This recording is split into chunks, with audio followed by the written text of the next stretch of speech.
A doutrina espírita já salvou minha vida várias vezes.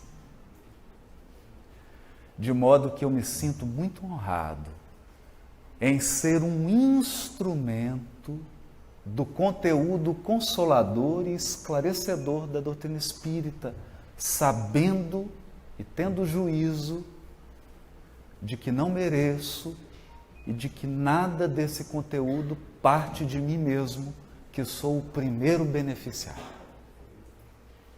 Mas quem tanto recebe, quem tanto é ajudado pelo Espiritismo, não pode cruzar os braços e deixar de divulgar o remédio que toma. Então me sinto, parafraseando o irmão Jacó no livro Voltaire, como alguém que vem aqui, um doente, compartilhar o remédio. Com muita alegria, porque se me cura, tenho certeza que pode curar a muitos. Então, direciono todo o carinho aqui recebido para aqueles que do mundo espiritual dirigem o movimento espírita, tornando possível que nesses tempos possamos recompor os nossos destinos, reconstruir o nosso futuro espiritual com as luzes abençoadas da doutrina espírita. Quando a dor nos visita, o nosso coração se desfaz de todas as superficialidades acumuladas ao longo de séculos. A dor, essa mestra sábia e serena, tem o poder de chamar a nossa atenção espiritual para os aspectos essenciais da nossa existência. E à medida que passamos por provações e expiações, e à medida que ombreamos corações que enfrentam expiações e provas, corações ligados aos nossos, surge em todos nós um anseio profundo por simplicidade, por conceitos simples, objetivos, singelos, e que, em função da sua singeleza e simplicidade, possuem uma força incomensurável. Falamos isso porque o tema de hoje gira em torno do Evangelho. E hoje, depois de ver e experimentar muitas dores, se alguém nos perguntasse qual é a mensagem central do Evangelho, se alguém nos pedisse para resumir o Evangelho numa simples e singela frase, nós diríamos: o Evangelho é o anúncio do reino de Deus. Essa é a mensagem central do Evangelho. Mas esse conceito precisa ser compreendido. E é no capítulo 3 do livro Boa Nova que nós encontramos, particularmente, a definição mais simples e mais profunda do que vem a ser o reino de Deus. É Jesus, na conversa com Hanã, quem diz: o reino de Deus é a obra divina no coração dos homens.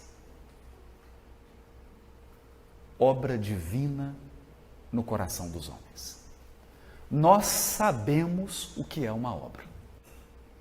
Estamos aqui nos servindo de uma estrutura maravilhosa, de um prédio bonito, organizado, que com certeza foi construído, planejado e executado com muita inteligência, com muita dedicação, com muitos recursos, com empenho, mas sobretudo em função de um sonho, de uma aspiração, de um pioneirismo daqueles que o idealizaram. Uma obra requer dedicação, amor. Nenhuma obra se ergue, se sustenta, sem que corações se liguem a ela, desde a concepção até o seu desenvolvimento e manutenção.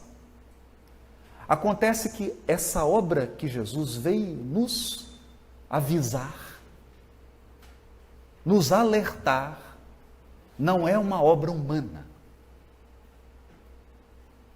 O Evangelho vem nos apresentar Deus na figura de um pai. De alguém que educa e ama. Portanto, há uma obra educativa que se processa em nossos espíritos perenemente, sobretudo até atingirmos a pureza e a perfeição espiritual. Uma obra educativa.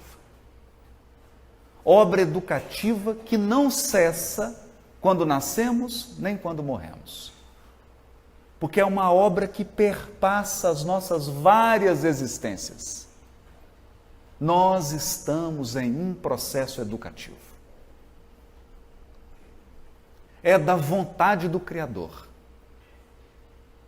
que a nossa ascensão espiritual se dê com o nosso livre arbítrio. Portanto, nada é imposto. E o primeiro trabalho educativo em nossos corações é o de saber escolher. Saber escolher. Porque a escolha de hoje se transforma em destino de amanhã. Da mesma maneira que a escolha de ontem chega até nós hoje como determinismo. Aquelas circunstâncias que nós vivemos hoje, que não podem ser alteradas, são, na verdade, a condensação do nosso livre-arbítrio exercido ontem. Ontem nós escolhemos. Hoje nós recebemos o resultado das escolhas feitas. Aprendemos então na doutrina espírita que a maior obra educativa do Espiritismo é de nos ensinar a escolher. Escolher. E só escolhe bem quem é capaz de selecionar, quem é capaz de avaliar, distinguir o que é bom do que é ruim, o que é proveitoso do que não é proveitoso, do que é real e do que é ilusório. Outra grande obra educativa que se processa em nós é a construção de nobres sentimentos. O que define um espírito superior é a qualidade dos seus sentimentos. Sentimentos. Daqueles valores espirituais que estão arraigados no seu espírito. Não podemos perder isso de vista. É então uma escultura. É como se o nosso coração fosse tocado, às vezes pela dor, mas com um propósito: adquirirmos formosura espiritual, aperfeiçoamento dos sentimentos. Esse é um ponto fundamental. Essa mensagem do reino de Deus, como uma construção divina, é o foco do Evangelho. O Evangelho, então, fala de comunhão com Deus. Isso é importante. É importante termos isso em vista.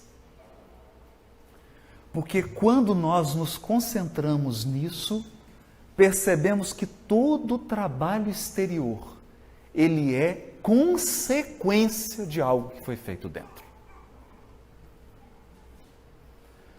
A obra Voltei, do irmão Jacó, deixou isso bem claro.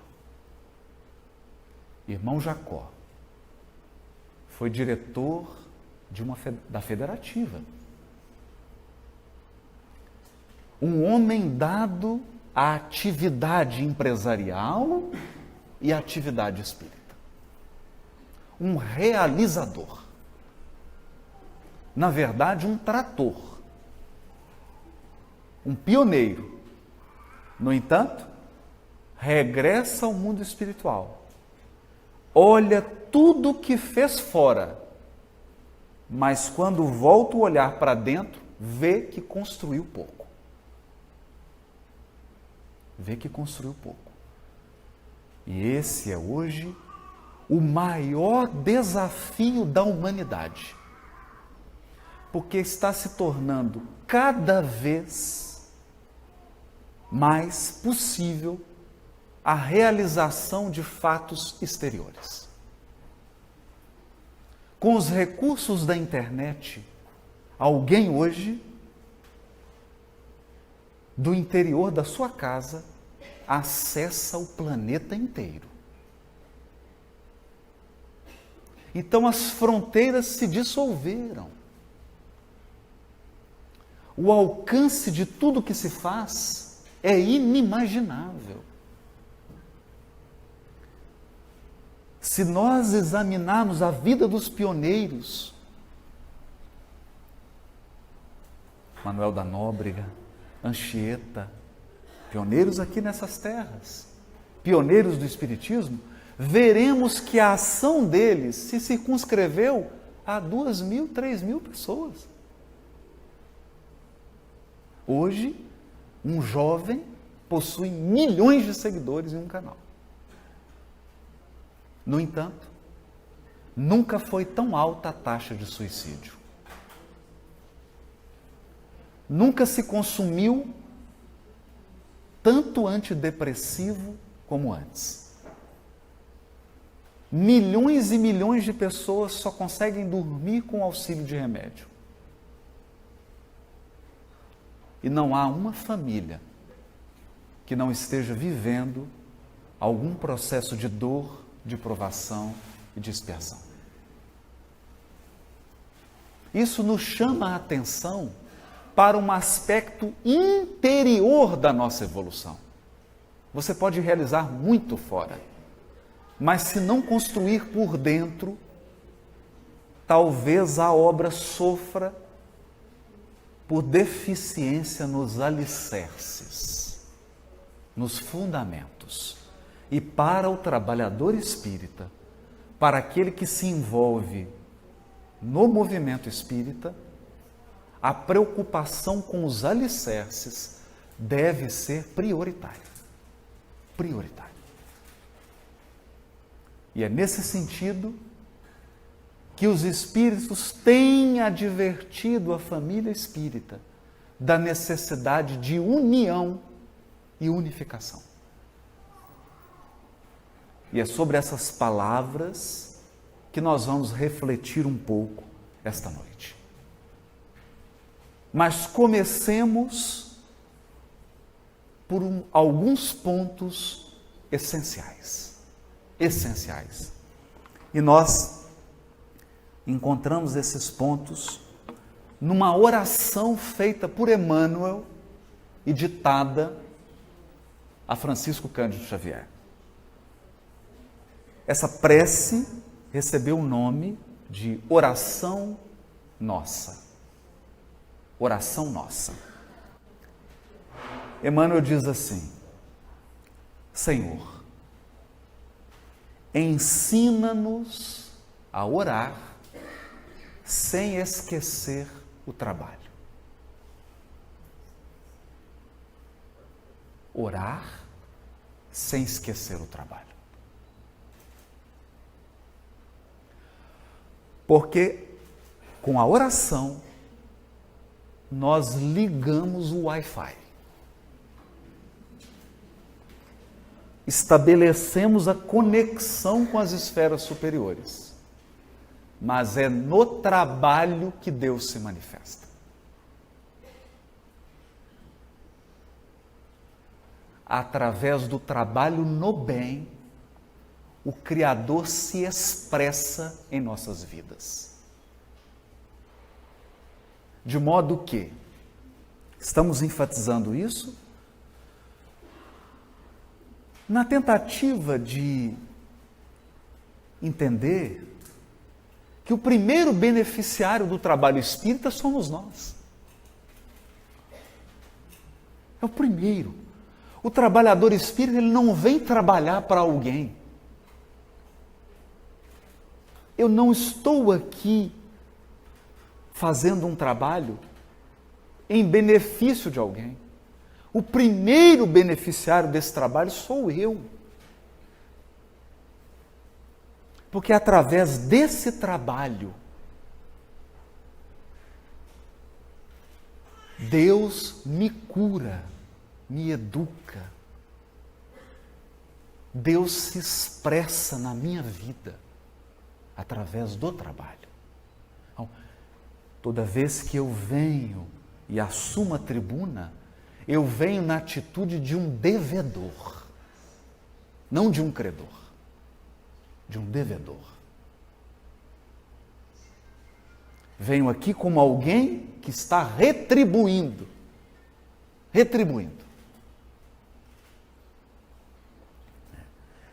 Ensina-nos a servir, ensina-nos a orar sem esquecer o trabalho, a dar sem olhar a quem. Dar sem olhar a quem.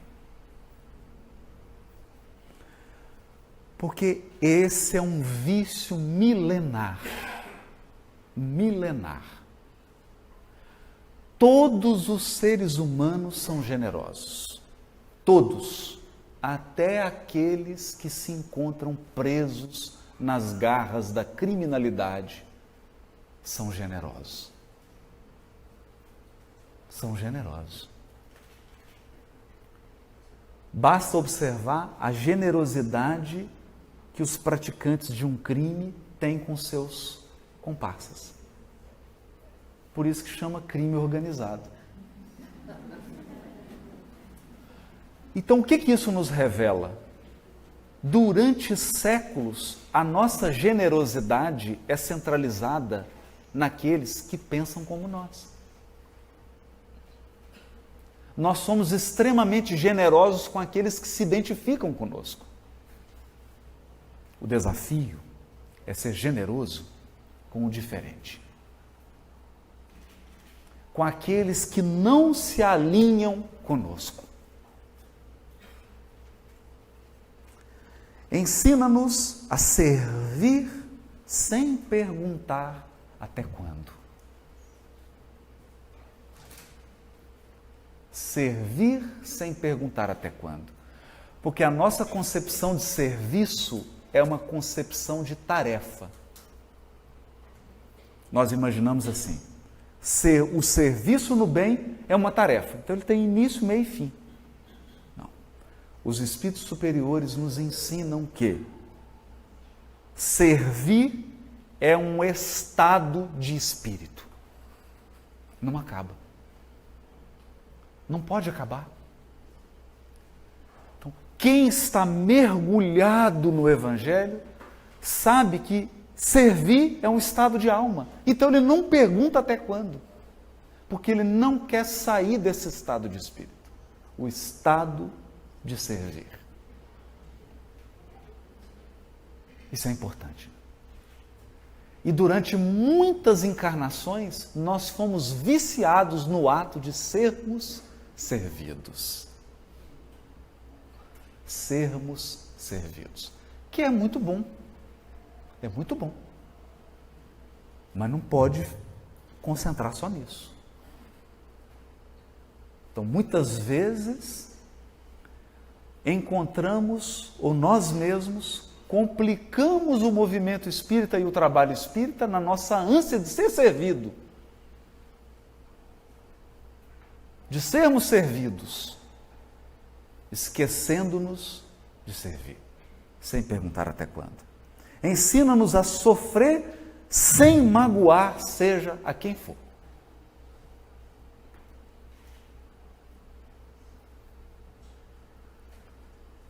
Eu acredito que a coisa mais difícil não é sofrer.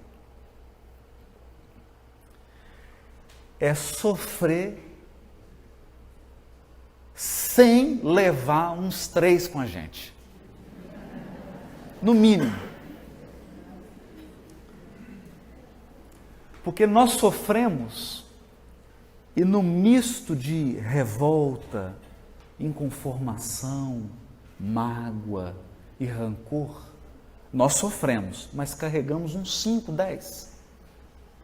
Quando não retribuímos o sofrimento. Então, esse tipo de sofrimento não é aquele que educa o espírito. O desafio é sofrer sem magoar. Sofrer sem magoar. Eu me recordo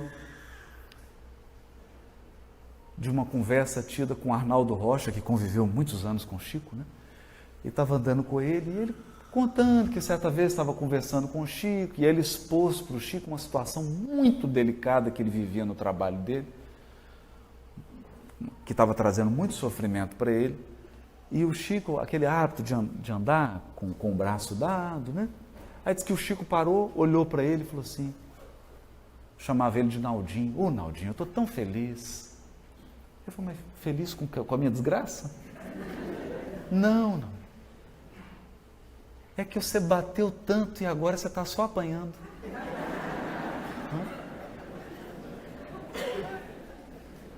Sabe aquele jeito mineiro do Chico, né, de falar as coisas assim com a simplicidade, né? Ele falou, graças a Deus, agora você só está apanhando. Porque antes você só batia. Então a gente precisa sofrer sem magoar, seja quem for. A progredir sem perder a simplicidade.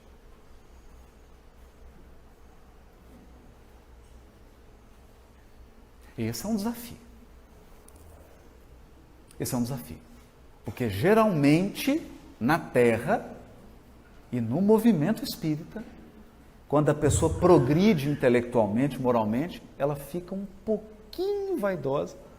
Só um pouquinho. E um pouco, que o espírito é evangelizado, né? Ele é mais, né? Um pouquinho presunçoso. Então, o desafio é progredir sem perder a simplicidade. Sem perder a simplicidade. E o maior exemplo essa cena me emociona. Quando eu leio o diálogo entre Jesus e Pilatos. Ele, o governador do planeta, Pilatos, o governador da Judéia. Eu te pergunto, cadê a Judéia? Cadê Roma? Acabou. Acabou. Mas a governadoria espiritual do orbe continua desde a formação do planeta. No entanto, nós não vemos Jesus menosprezando o cargo e a posição de Pilatos. Pelo contrário, ele diz assim, nenhum poder teria sobre mim se não te fosse concedido pelo alto. O espírito que governa o orbe não perdeu a simplicidade. Esse é um desafio. Então, você vai estudar, vai se aprimorar, vai aprender, vai ficar bom naquela tarefa, vai se tornar competente, mas não pode perder a simplicidade. Ensina-nos a semear o bem sem pensar nos resultados. Isso é difícil. Por quê? Porque os resultados são do Criador. A lavoura não é nossa. A lavoura não é nossa. Eu me recordo de um livrinho que chegou nas minhas mãos, do Leonardo Boff, com o Leloup, em que ele narra um caso extraordinário com Francisco de Assis. Francisco de Assis foi visitar Clara, já estava no final da vida dele. E ele estava triste. Estava triste por quê? Porque a obra que ele havia inaugurado não seguia mais os rumos que ele imaginava, que era o correto. Os franciscanos estavam perdendo a simplicidade. E ele se preocupou, se angustiou com aquilo. E foi visitar Clara. E mulher, você sabe como é que mulher tem uma percepção danada. Então ele chegou lá com aquela cara de gato de botas, né? Triste, preocupado. Clara olhou, falou assim: pois é, pai, eu chamava ele de pai, né? Pois é, pai Francisco, eu vejo que você é uma pessoa muito apegada aos bens. Aí até os franciscanos levantaram e falaram: não é possível, né? Se ele é apegado, então... Apegado como? Até o Francisco de Assis arregalou os olhos. Apegado aqui, não tem nada. E ficou aquele perplexidade, né? Ela falou assim: pai Francisco, você se desapegou de todos os bens materiais, mas tem um apego ainda que te prende ao mundo. Ele falou: qual? Qual? O apego à obra. A obra é do Cristo. A obra não lhe pertence. Aí ele soltou aquele sorriso, porque aquelas palavras dela tiraram toneladas das costas dele. Ele entendeu que a seara não é nossa. A seara não é nossa. Nós somos convidados a dar nossa colaboração e um dia nós vamos ser convidados a sair. Percebe?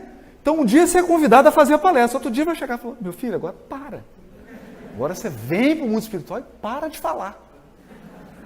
E você tem que ir. Por quê? Porque nós não somos os donos da seara.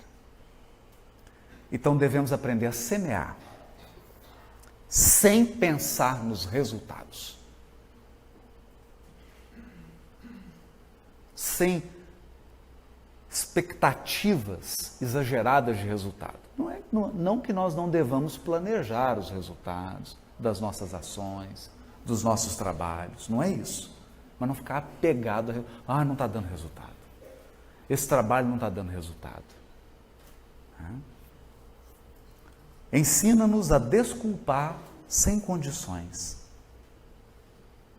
Desculpar sem estabelecer condições. Desculpar e ponto final. Ensina-nos a marchar para a frente sem contar os obstáculos.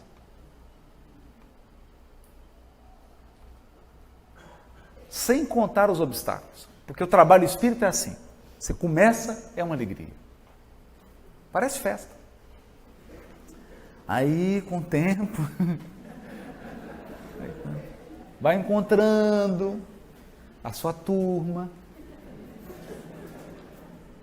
vai encontrando aqueles que você não tratou bem nas existências anteriores, vai surgindo um obstáculo ali, nós vamos perdendo a alegria de servir. A alegria de marchar. Por quê? Porque nos tornamos contabilizadores de obstáculos. Esse é um desafio. Esse é um desafio. Se você parar agora e ficar somando todas as dificuldades que você já viveu, você vai querer desencarnar agora. Não. Chega um momento na vida que a gente precisa aprender a contabilizar bênçãos.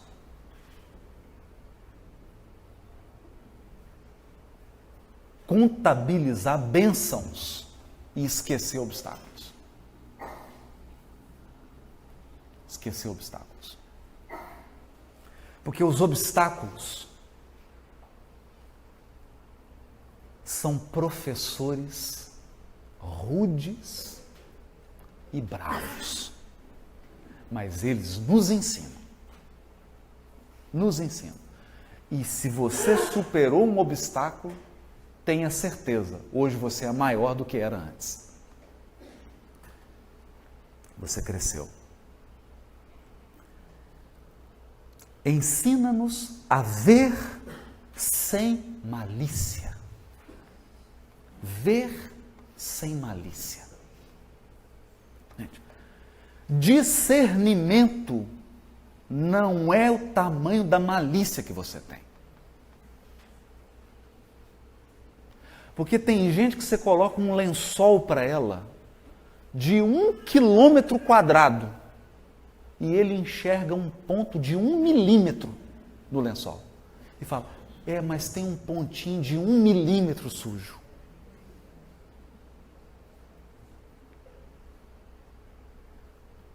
É desesperador. Desesperador. Porque isso reflete uma postura emocional do Espírito. Por isso que a obra do Evangelho no coração é desafiadora. É desafiadora. Se nós fizermos a opção de ter um olhar malicioso, você só vai enxergar a maldade. Só vai enxergar a segunda intenção. Só vai enxergar isso. Acontece que a encarnação é uma máquina de lavar. É uma máquina de lavar. Você coloca a roupa suja lá, a sujeira fica, mas a roupa vem, limpa. Então você tem que tomar uma decisão. Você vai concentrar na sujeira ou na roupa?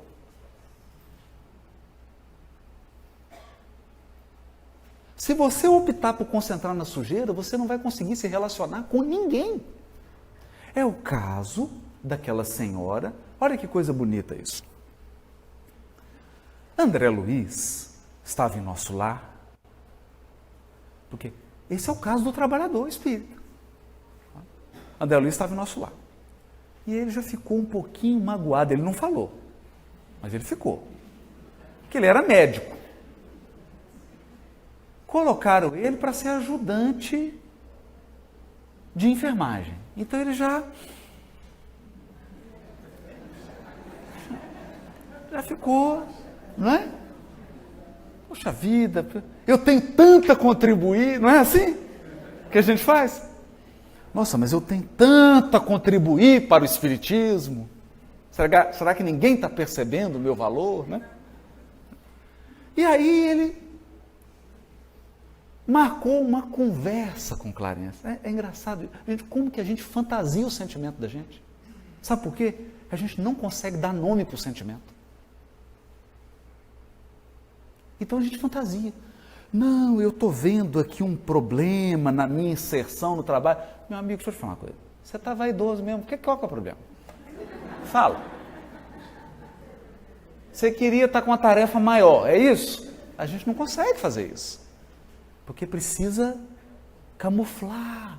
Então ele foi conversar com o Clarence, mas o Clarence, ministro de nosso lar, muito sábio, falou assim, eu atendo de 2 em 2.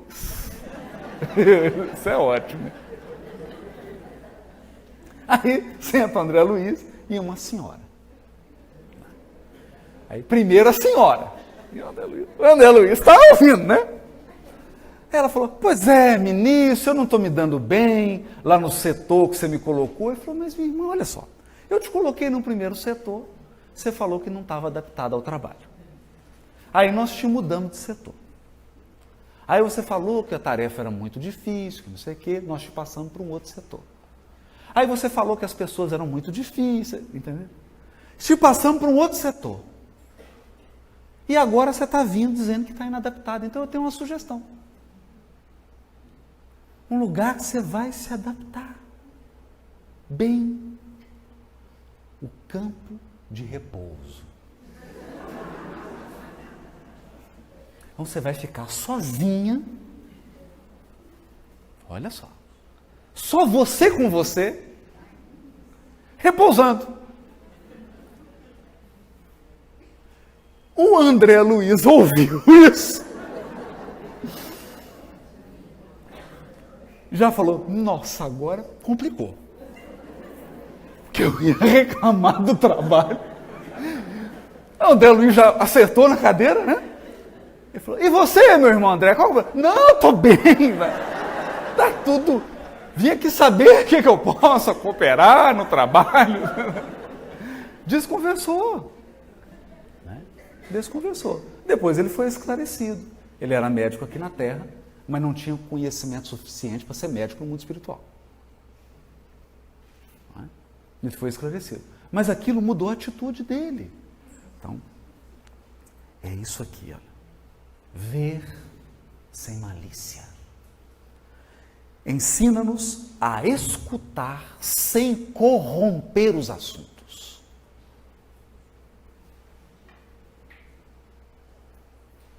Sem corromper. Esse hoje é o maior desafio do planeta Terra. Por quê?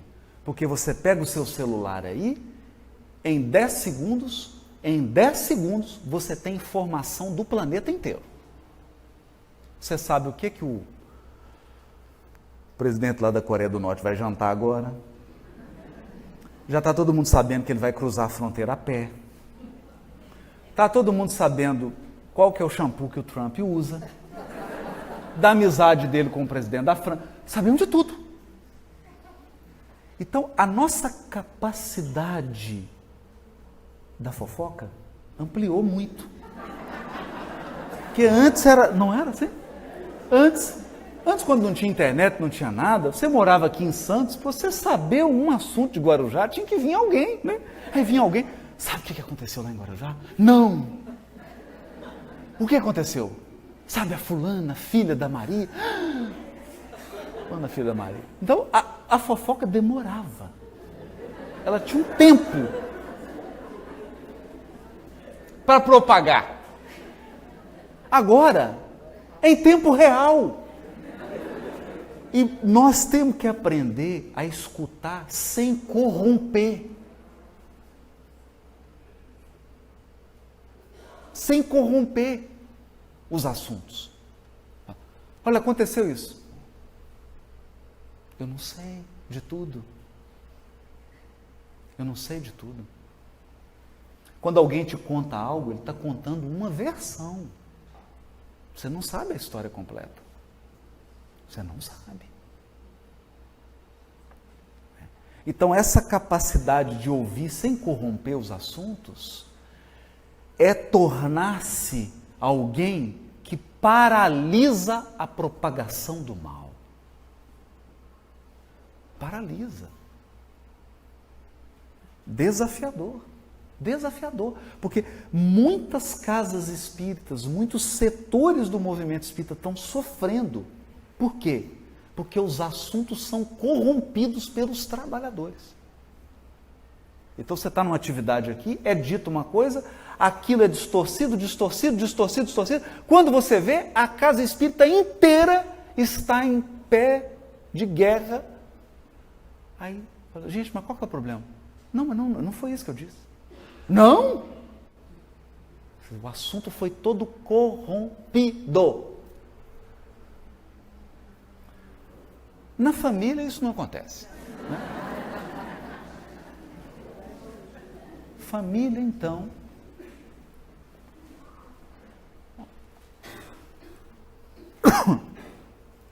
ensina-nos a falar sem ferir. A falar sem ferir.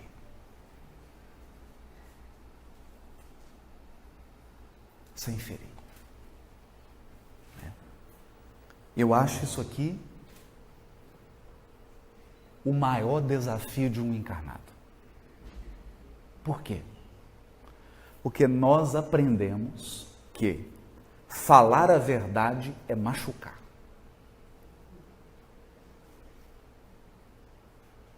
Está assimilado.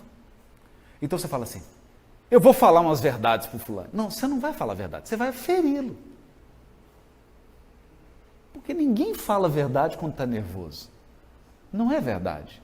Se você está nervoso e vai falar a verdade, junto com a verdade, vai vir tanto de desejo de ferir, de machucar. Porque quem quer falar só a verdade, fala a verdade como um bálsamo. Como um bálsamo. A pessoa chega e fala, ô meu amigo, olha, eu acho que isso não está correto. Pensa, vamos pensar aqui. Isso. Você fala, nossa, você tem razão.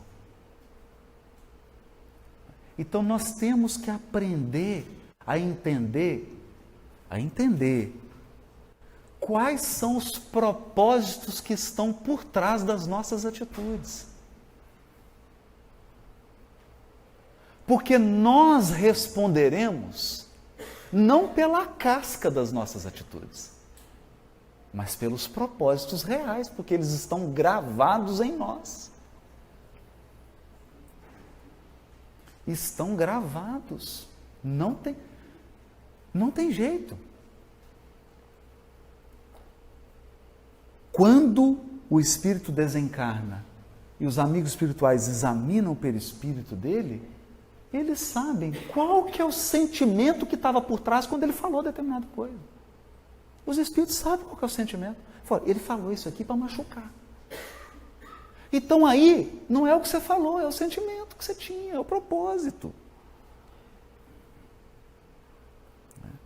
Ensina-nos a falar sem ferir. Ensina-nos a compreender o próximo sem exigir entendimento.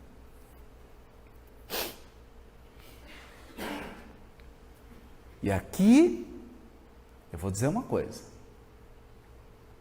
Aqui é que a gente aprende o quanto é difícil ser espírita. Porque quanto mais tempo você tem de espiritismo, mais entendimento da vida. Então isso significa que você vai compreender mais do que ser compreendido.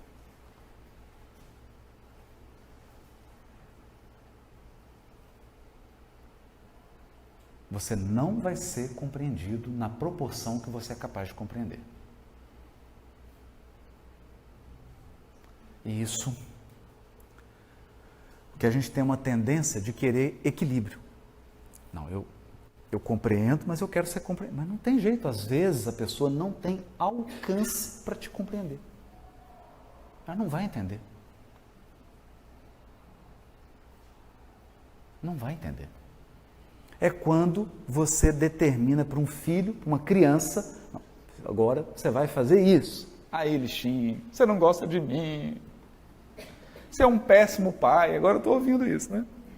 Já está já está na pré-adolescência, então assim, eu já deixei de ser o herói, né? É um péssimo pai. Mas a gente sabe que eu vou aguardar que na idade dele, ele compreenda. Não vai compreender. Eu estou pedindo demais. Só que a gente tem um hábito, nós encarnados temos um hábito de achar que idade física é sinônimo de maturidade.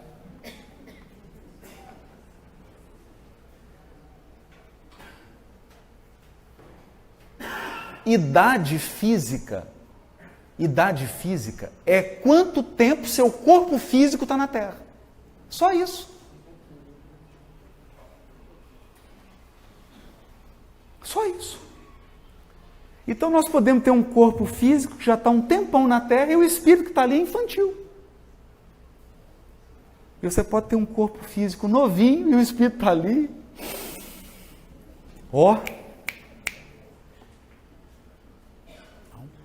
Compreender sem exigir entendimento. A respeitar os semelhantes sem reclamar consideração. A dar o melhor de nós, além da execução do próprio dever, sem cobrar taxas de reconhecimento.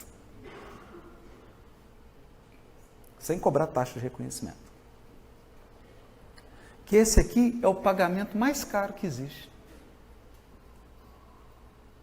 Nós temos companheiros espíritas que são generosos. Generosos, eles fazem muito. Mas o que eles cobram de reconhecimento é um preço altíssimo. Eles cobram, não é nem 10%, é 35%, 47%. Ele faz uma atividade, mas tem que ter assim, o mundo tem que parar para reconhecê-lo. Então, altas taxas de reconhecimento. E aí Emmanuel diz assim: Senhor, fortalece em nós a paciência para com as dificuldades dos outros, assim como precisamos de paciência dos outros para com as nossas próprias dificuldades.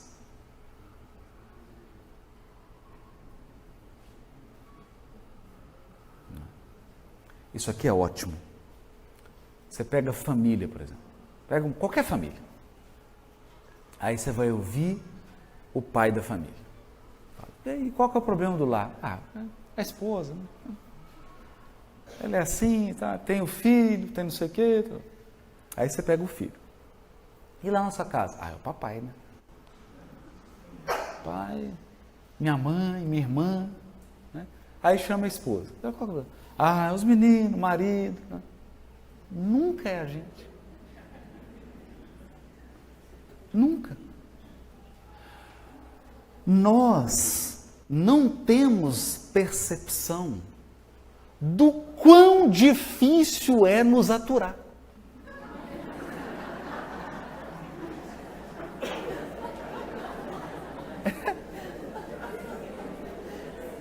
Nós não temos percepção. Porque todo mundo acha que é uma pessoa fácil de conviver. Mas, gente, mas eu sou tão fácil de conviver. Né? Eu convivo comigo desde que eu fui criado por Deus. Nunca tive problema, eu sou tão fácil de conviver, mas não é. Não é. Nós todos trazemos dificuldades que implicam um peso para as pessoas que nos amam.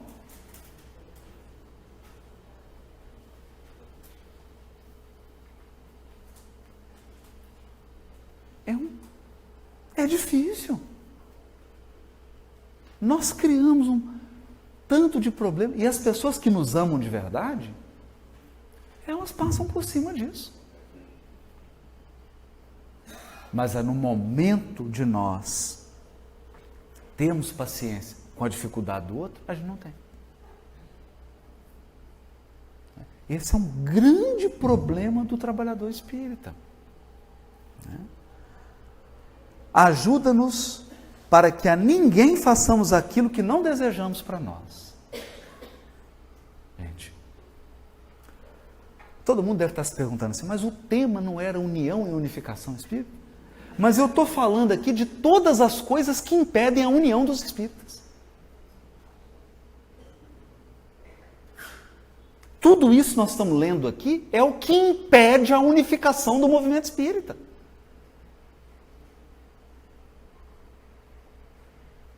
Por quê?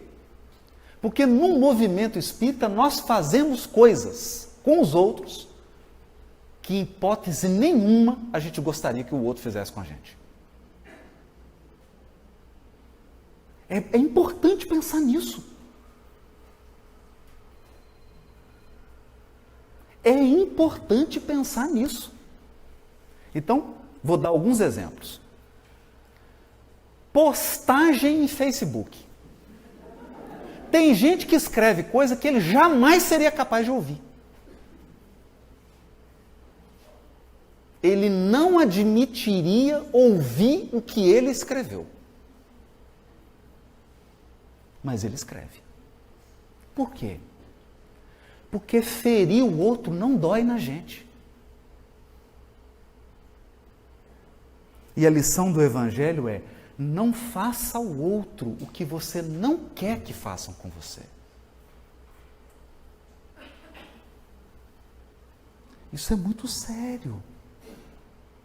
Então, nós encontramos, às vezes, dentro da casa espírita, dentro do movimento espírita, dentro das instituições, condutas espíritas fazendo coisas que, se fizessem com ele, dava boletim de ocorrência. Ele ia para a delegacia. Porque ele não admite que seja feito com ele, mas faz com o outro. Então, isso é muito sério. Porque aí nós estamos voltando ao pré-evangelho. Pré-evangelho. O Cristo não espera de nós perfeição. Então você tropeça mesmo. Aí você fala: nossa, ô fulano, você desculpa. Eu fiz. Agora, o que o Cristo não espera é você se orgulhar dos seus erros. Fiz mesmo. Feri. Mas Jesus olha espantado, fala: o que é isso? Esse é meu seguidor? Falei mesmo. Xinguei a mãe. Tirei ele. Imagina. Então é preciso estar atento para isso. Estar muito atento para isso. Porque essas ações nos revelam. Conhece-se a árvore pelo seu fruto. Pelo seu fruto. Então, como que nós vamos falar de união dos espíritas e unificação do movimento espírita se nós achamos normal certas condutas que Jesus ia ficar arrepiado?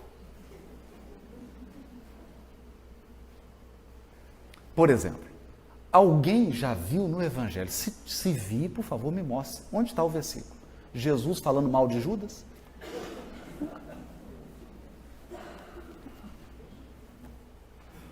Nunca. Alguém já viu no Evangelho Jesus expulsando Judas?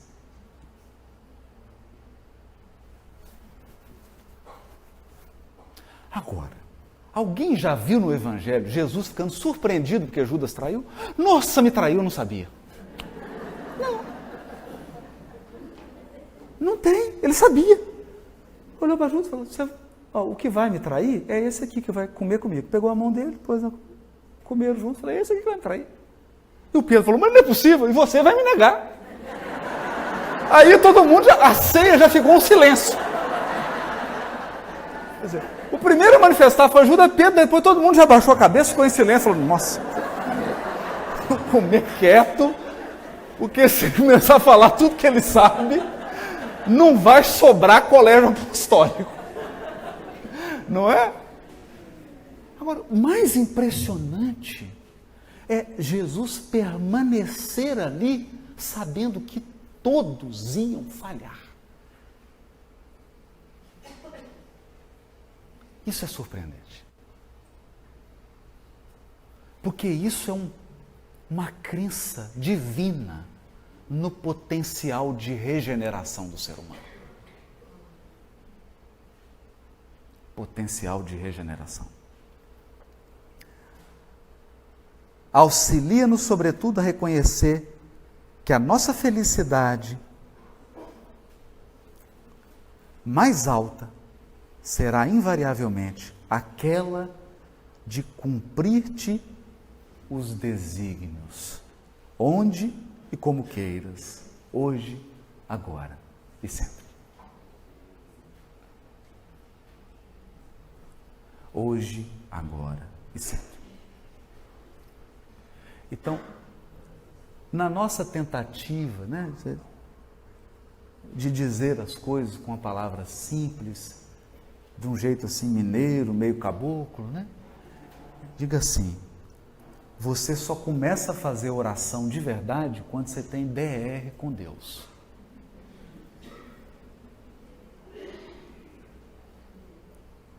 Porque enquanto você não tem DR com Deus, sua oração ainda está formal.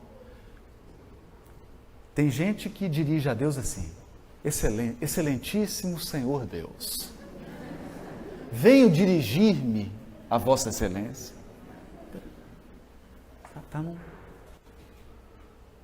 Só que tem momentos que você fala assim: eu não estou te entendendo.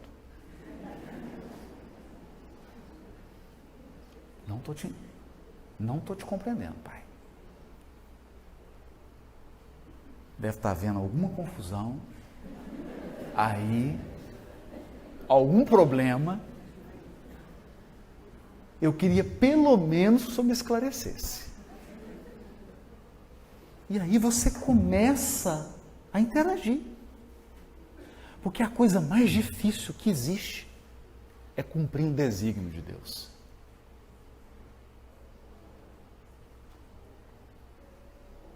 É a coisa mais difícil. Jesus olhou para Simão e falou para ele assim: crê,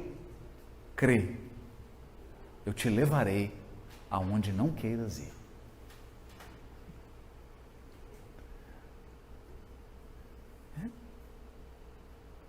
Porque é bom demais você ir para onde você quer, não é?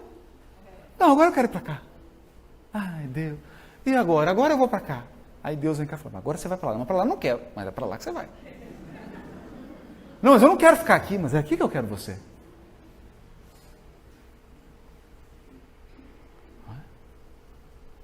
Então, é interessante isso, gente. Que o Espírito, ele sai do estudo sistematizado da doutrina. É bonito ver.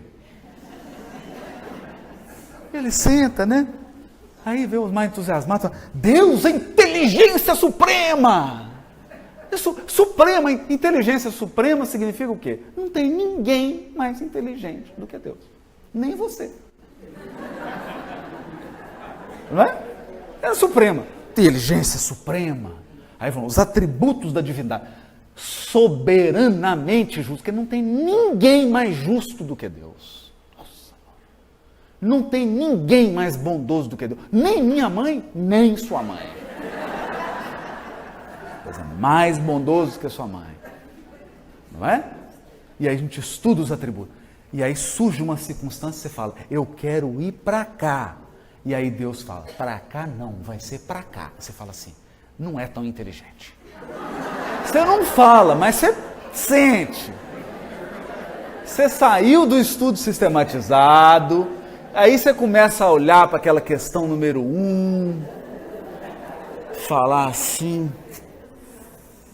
tá difícil de aceitar essa inteligência suprema. Tô achando que tem hora que Deus dá umas bobeadas. Pelo menos comigo, ele está pisando na bola. Entende? É difícil. Aceitar. Então, nem compreender, porque você não consegue compreender. Às vezes você não consegue compreender. Não consegue compreender. Tem situações que nós vivemos, você só vai compreender quando você chegar no mundo espiritual. Você não vai compreender. Você vai passar por elas, elas vão acontecer.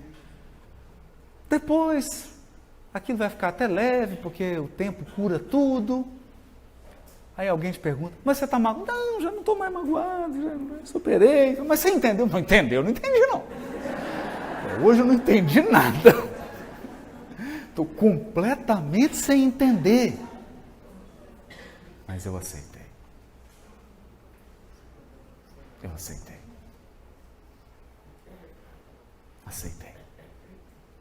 Aceitei que os desígnios divinos se manifestam nas menores circunstâncias da nossa existência.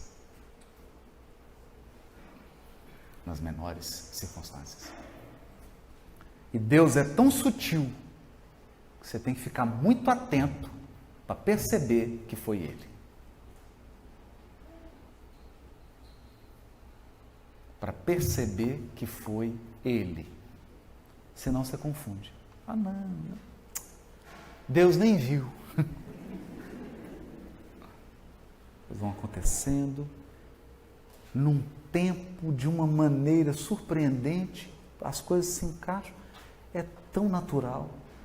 A ação de Deus acontece numa naturalidade, porque Ele não aparece.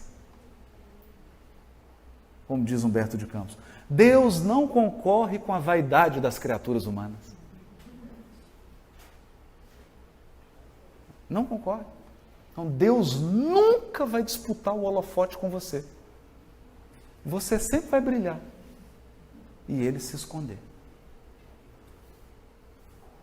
E Ele se esconder. Então, nesses termos aqui, aí tem união dos espíritos. Porque a união é simples. Ninguém precisa concordar para ser unido. Sabe por quê? Senão não existiria nenhum casamento na Terra. Existiria? Não.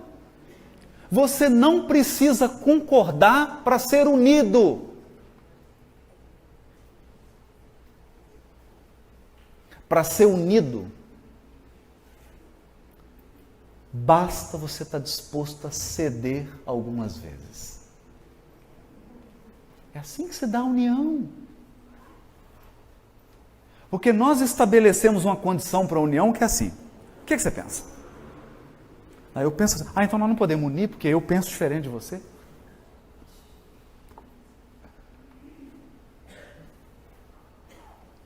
Então você vai abandonar seu filho de 5 anos porque ele não pensa como você? Pensa, olha o que nós estamos dizendo. Olha o que nós estamos dizendo. E hoje a gente assiste o movimento espírita se fraturando em facções. Por quê? Porque todos querem concordância. Isso não é união. União não é isso. União é quando você diz assim, eu estou com você. E discordo de você. Estamos juntos, mas não concordo. Isso aqui é o bonito, gente. Estamos juntos, mas não concordamos. Nesse ponto a gente não concorda. Qual o problema? Vamos juntos. Então a primeira fantasia que nós precisamos tirar é essa. A primeira. Segunda fantasia que impede a união: expectativas falsas de perfeição. Se você esperar para fazer o evento perfeito, nunca você vai fazer. Nunca. Porque seres humanos imperfeitos não realizam obras perfeitas. Então nós temos que entender, como caminhando agora para o fim, que eu vou sentar ali e vou falar assim, essa palestra podia ser melhor. Graças a Deus. Porque se eu tivesse a pretensão de vir aqui fazer a melhor palestra, eu nunca faria. Nunca faria. O importante é cooperar, é realizar. União não pede perfeição e nem pede concordância. Segundo, unificação não é uniforme. Uniforme, não é isso. Não é a casa espírita tal dá o passe desse jeito. Então agora todas as casas do Brasil vão ter que dar o passe igual, porque é unificação. Não, isso não é unificação. Isso não é unificação. Unificação é compreensão dos propósitos, daquilo que é a essência que nos conecta. A essência que nos conecta. E por isso, nós voltamos ao início da fala. O propósito fundamental do Evangelho é uma construção dentro do seu coração. Nisso, todos nós espíritas estamos de acordo. E isso já é o suficiente para estarmos unificados.